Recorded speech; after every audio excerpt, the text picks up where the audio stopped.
As we made our way towards Conrad's Point, my head was still spinning. The raid at the camp, seeing Ben, the intel about these events, it was almost too much to handle. But something about it felt familiar, too. I thought back to when I was monitoring Mashak Maradi. Right before he was going to expose me to Ben, he had been on to something. The chatter about the anomalies in deep space, and then just a few weeks later, Ari relays his own warnings to Oni HQ? Could they be connected? With so many skeletons in Oni's closet, it was just a matter of time before some of them found their way out. Maya, you need to focus. I was so lost in thought that I didn't realize we were coming up on Conrad's Point. A world gone dark is a scary question hanging in space. You need to be present and ready. There could be anything beneath those clouds, and I prefer not to die today. This operation was rife with uncertainty. We were approaching Conrad's Point, a world in chaos, controlled by militant NCA rebels. My only link to them was a fellow agent, Ari Resnick. But he'd gone dark weeks ago, and now this whole planet was dark because of a catastrophic seismic event. All that uncertainty should have been terrifying. It should have felt immediate and sharp, but somehow it didn't. It seemed far away, surreal. I needed to pull it together. Someone down there is using an analog transponder. What? Look, extreme caution, ping on final approach. Friendly pings get new coordinates. Ari. Looks like Captain Resnick may be alive after all. It had to be him. Ari Resnick was one of the most resourceful people I'd ever known. A gifted mediator, an eccentric tinkerer, and a good friend. As an agent, he orchestrated complex social ecosystems with impeccable technical precision. But ironically, when it came to actual tech, he was more of an artist. Finding a way to send a signal from a dead world? Risking his neck to warn others? That was Ari. I'm shutting down for dead dive. The question is, are these cautionary measures in response to human or non-human threats? Well, we'll know soon enough.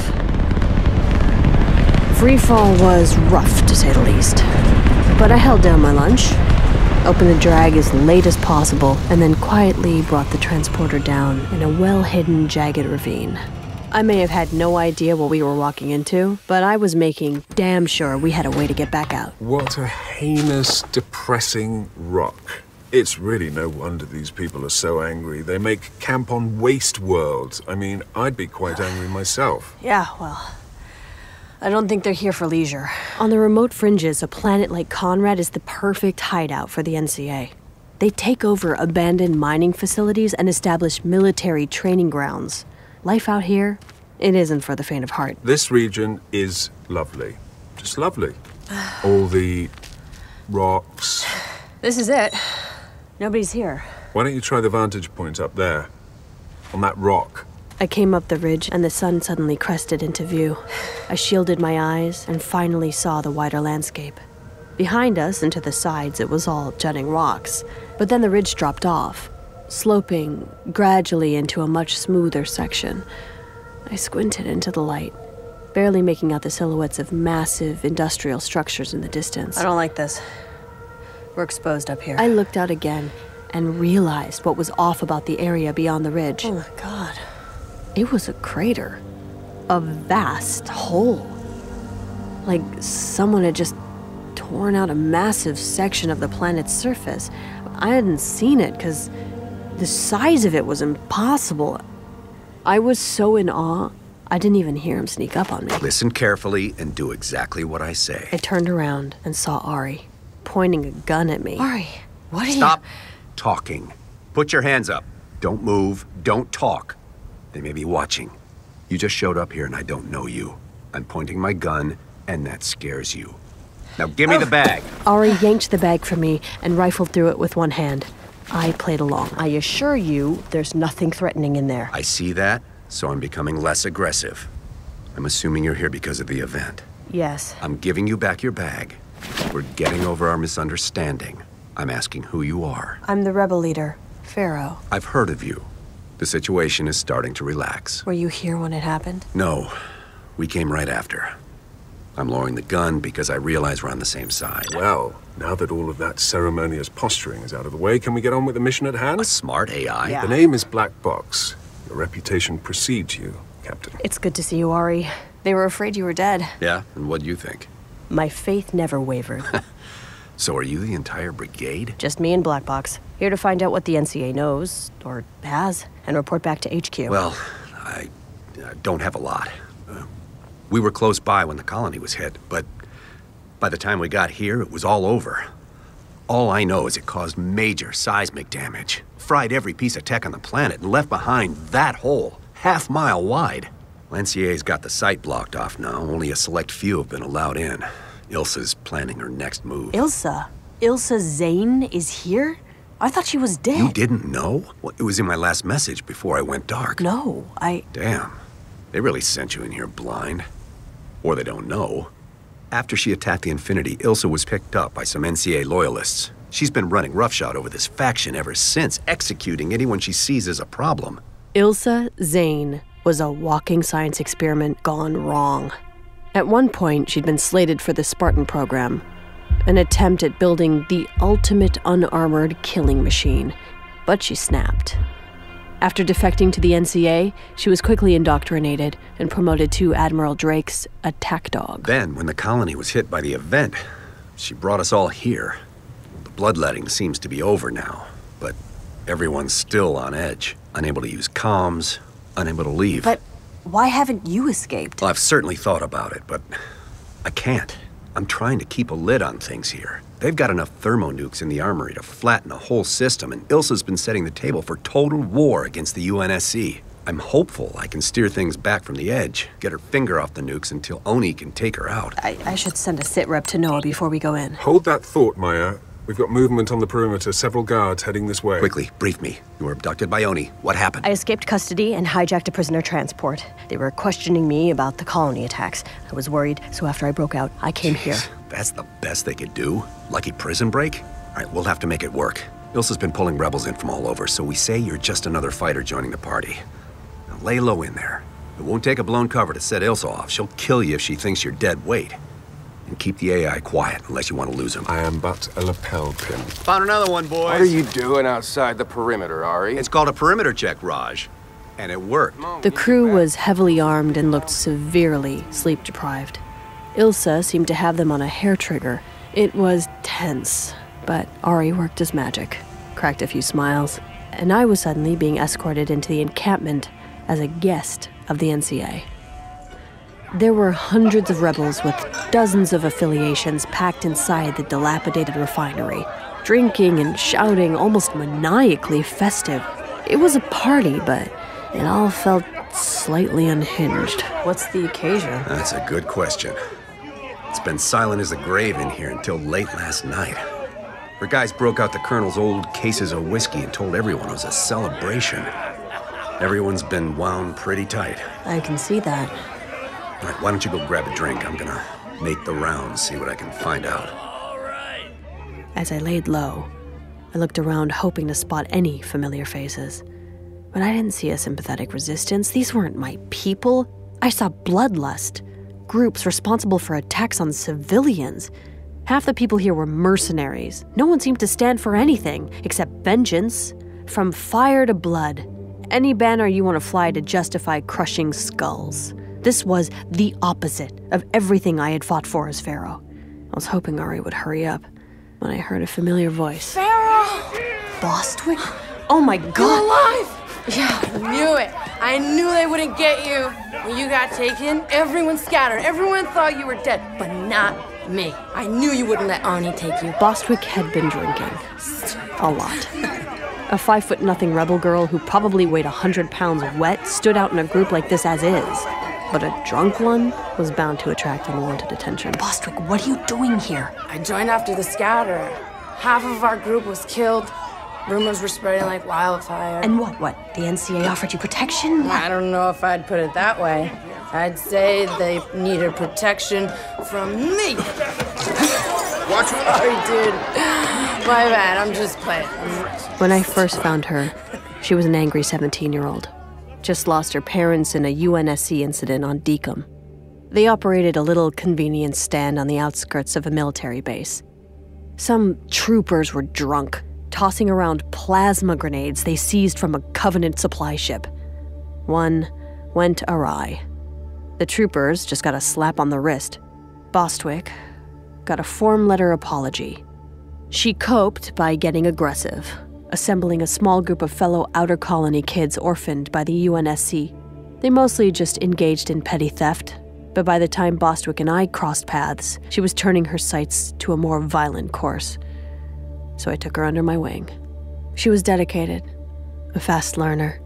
I'd gotten her to start directing her anger towards positive change, but she still had a lot of growing up to do. What do they have you doing? And perimeter checks mostly, around the north end. They got me protecting some operation on the whole. Bunch of scientists going in and out, taking readings. Readings?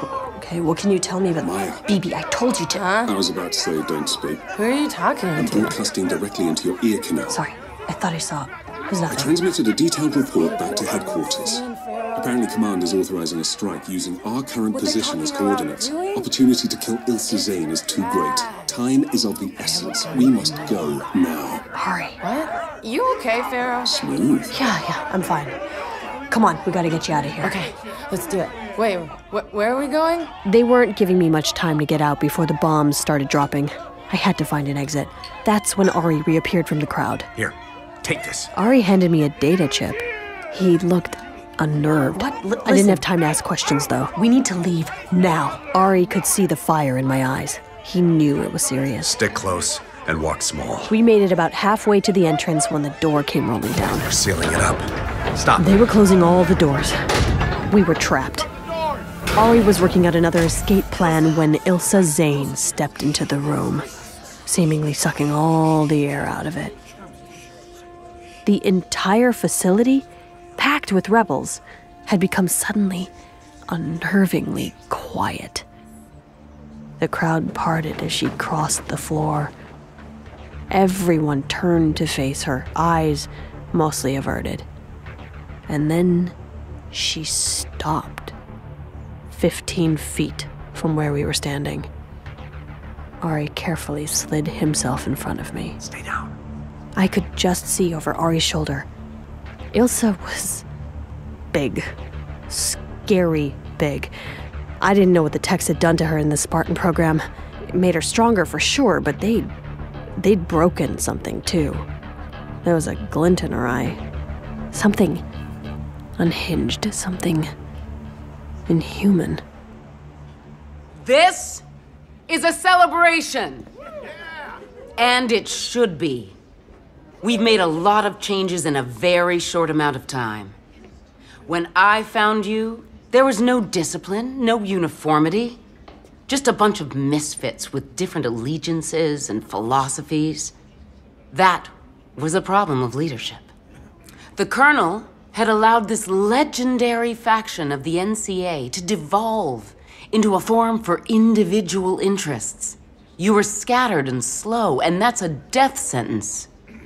I relieved him of his command because bands of misfits don't win wars. Big machines do. Big machines made of lots of little pieces moving with the same purpose. That's what we needed to build here. And it's not easy.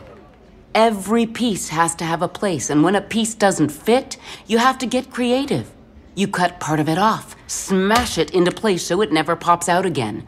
You do what you have to, and you trim the fat. I'm pleased to say that each and every one of you still with us has found your place. And we have built one hell of a machine. And it's almost time to turn it on.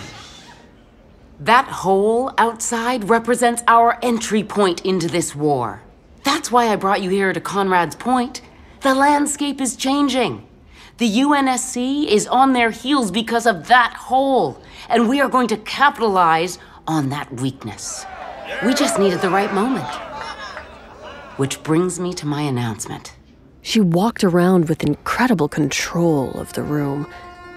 You felt like she could suck the life out of anyone at any time. How many of you have lost friends, loved ones at the hands of Spartans? Well, today, we get to put a very big one in the other column. Baby, what is she talking about? I'm checking the feeds. Hold on. Oh my. What? This can't be. In the wake of the seismic events that struck here and 4 other colonies, I have verified with numerous sources that our moment has The arrived. Master Chief. The Master Chief He's dead. is dead. The mood shifted. There was some scattered cheering, but Is it true? I don't think anyone knew what to do, I don't know. what to think. It's not good, though. The Master Chief was the greatest hero we had ever known. He had saved humanity from the brink of extinction, defeated the Covenant, and almost single-handedly brought an end to the war. What could possibly have the power to kill the Master Chief? Yes! The poster boy for the UNSC and the Spartan program was killed in action. That's why we're celebrating. That's why this is a party. Ari, we need to make a move This now. is the beginning of a While the crowd was stirring, Ari bit the bullet and started moving towards a side entrance as we followed. We didn't make it far, though. And that requires expanding our ranks. That's why I'm glad to see we have even more new faces here. Stop. She knows you're here. Even today, I hear we got a new shipment of fresh meat. I don't know you, soldier. She was calling me out. My name is Pharaoh. I know that name. You've been making a lot of noise recently, haven't you? A little too much, perhaps. You talk about transitioning us out of military conflict, is that right? Build up economic power? I think it's a viable option if Look around. There's a reason these people are following me. There's a reason they scream from fire to blood. You are naive. Your dreams for tomorrow make us look weak. So what exactly can you offer our movement? Words and speeches? Negotiation? We are done with those. Ilsa, she's got a strong logistical background. Maybe she could help us there. Ilsa didn't speak for a moment. Her eyes were locked on me. But then she relaxed and the tension finally broke. I think you're right, Ari. We need some creative thinking on maintaining supply chains here. Pharaoh could be very useful in that capacity. That's what I'm talking about. Making pieces fit. As a leader, you have to know which pieces can be repurposed and which ones are just trash. No! It happened just like that. Ilsa didn't even look. She just raised her arm and fired. A single shot at point-blank range, and he crumpled to the floor. Ilsa Zane had just blown Ari's brains out. Now, I'm hoping this is news to all of you here, but our good friend Ari, as it turns out, was a mole. He was working for Oni. She just killed him like he was nothing. I knew he was gone, but I wanted to go to his side and try to help somehow. But I couldn't move. I couldn't think. Ilsa kept speaking. He was a treacherous little traitor, and that's not a piece you can make fit. Everything was spinning. I was trying to figure out my next move. I spotted Bostwick lurking at the ready in my peripheral when Ilsa pointed her gun right at me. Now, where were we? That's right. Ari had just vouched for you, which means you're probably another Oni stooge. I could question you, ask what's in your head, or we could just look. Before I could stop her, Bostwick jumped to my defense, stepping in front of the gun and raising a knife to Ilsa Zane's throat. She's not Oni. Pharaoh's a real leader, and you should show some respect when addressing her. I vouch for her. Little girl, next time you pull a knife on someone, don't hesitate. Ilsa moved with incredible speed and power, knocking Bostwick halfway across the room. Maya, we're out of time. Stop! Ilsa, listen. There's an airstrike on its way. Airstrike? We all have to go now, or everyone will die. How do you... Everything froze. I could see the rage building in Ilsa as she cracked a smile, seemingly enjoying it all. I saw Bostwick look up at me out the corner of my eye. I knew I'd just broken her heart. Incoming in 3, 2... You only bitch. I don't really know what happened next. The impact of the bomb took me off my feet. All I can remember is grabbing Bostwick, blood pouring out of her shoulder and running, cutting through the crowd, everyone going every which way. The confusion had given me a head start on Ilsa, but Get you out of here. as I broke outside, I could hear her screaming behind us. She was coming after me. Black box. I need a way The out. hangar just ahead. They would have brought vehicles for the officers. I got Bostwick into the hangar. She was pale and had lost a lot of blood. I tossed her on the back of an old mongoose, fired it up, and sped off. Ilsa must have had the same idea. Maya, if you could go a bit faster, someone is firing at us. I sped back across the crater, over the rocks, and up to the jagged ravine where I'd landed the prison transport. Phoebe, open the bay door. Yeah, opening I now. rode the mongoose up the ramp and into the ship as Ilsa and her crew came in hot, pelting the transport with a shower of artillery. Door, Phoebe. On it. Ship is prepped. We're ready to go. Then go already. As we lifted off, Ilsa was still firing at us from below. I settled Bostwick into one of the bunks and slumped down against the railing as we broke through the atmosphere. I could feel the reality of what just happened, filling my body with every breath. Forget that my cover was blown, or that Bostwick would never forgive or trust me again. At least she was alive. But Ari was dead. Mother. But I had to keep going. I took a deep breath and buried Ari in my mind. I set to finding any medical supplies I could to extract the shrapnel from her shoulder. The ship was mostly empty, just a vessel to keep my cover intact.